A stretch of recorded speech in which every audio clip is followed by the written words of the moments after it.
When you buy a loaf of bread today, you trust the number on the price tag. You assume that if it costs $3 now, it will cost roughly $3 tomorrow.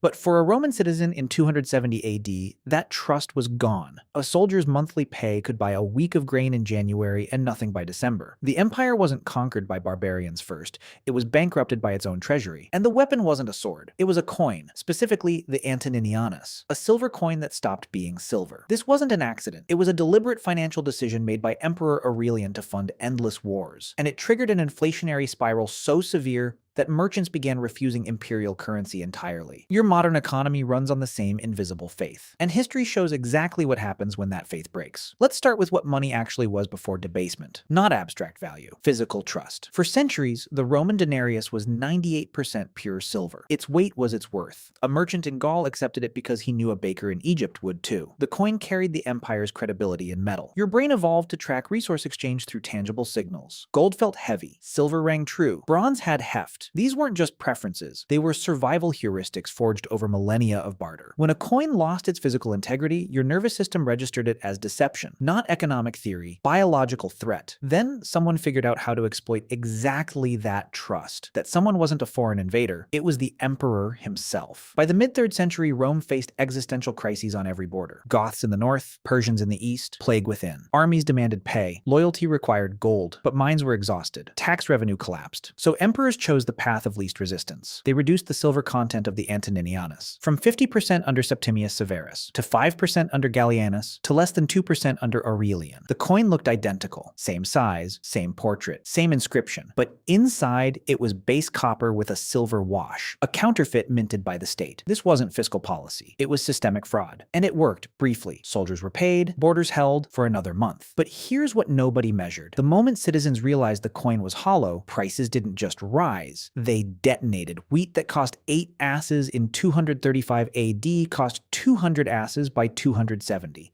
A 2,400% increase in 3 decades. Not gradual inflation, monetary collapse. But the debased coin was only the surface. The deeper mechanism was psychological. Economists later named this Gresham's law. Bad money drives out good. When people receive both full weight and debased coins, they hoard the good ones and spend the bad ones. The honest currency vanishes from circulation. Only the fraudulent remains. In Rome, this wasn't theoretical. Archaeologists find hordes of pre-debasement denarii buried in gardens and fields. People literally hid real money underground rather than trust imperial currency. The state had created a 2-tier system: official money for taxes and army pay, real money for survival. Your brain still operates on this principle. When you receive a paycheck, you immediately convert it to assets, groceries, or stable currency. You don't hold cash, because deep down, you know fiat money is a promise, not a substance. Rome taught us that lesson in blood and starvation, and the worst part is still coming. A group of economic historians wanted to quantify the cognitive toll of hyperinflation, so they analyzed papyrus records from Roman Egypt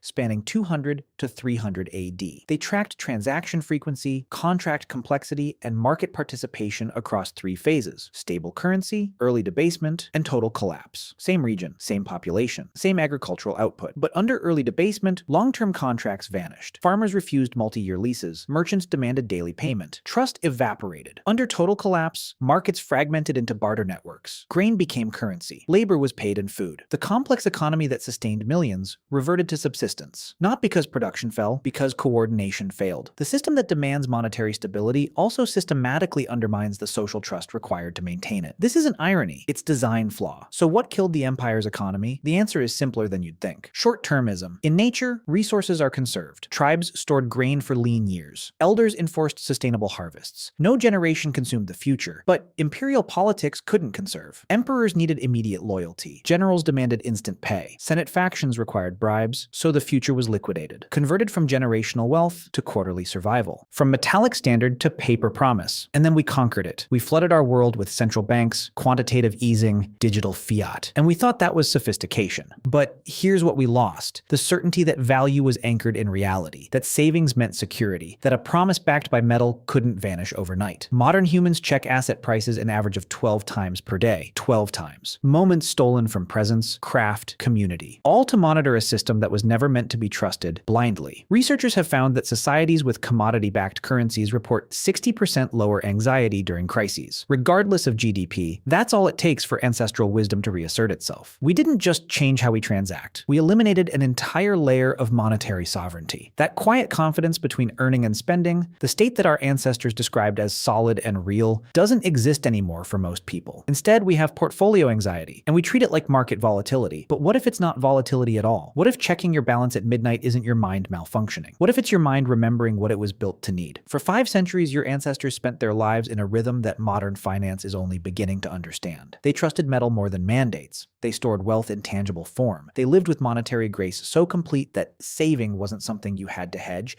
it was something you could hold. And every night when they closed their eyes, they knew their children's inheritance wouldn't evaporate by dawn. We traded all of that for a printing press, and most of us never even knew it was gone. You weren't failing at investing. You were succeeding at surviving a system designed to extract certainty from you. Now that you see the extraction, what will you protect? The answer changes everything we think we know about value, trust, and what it means to build wealth in a world that was never promised to be stable in the first place. I'm sorry for the delay, guys, but I was busy with the video and other things. I have a question, and I hope you'll answer it in the comments. Is this style of animation better, or is the style in the first video better? I hope you'll reply, and sorry for the long video.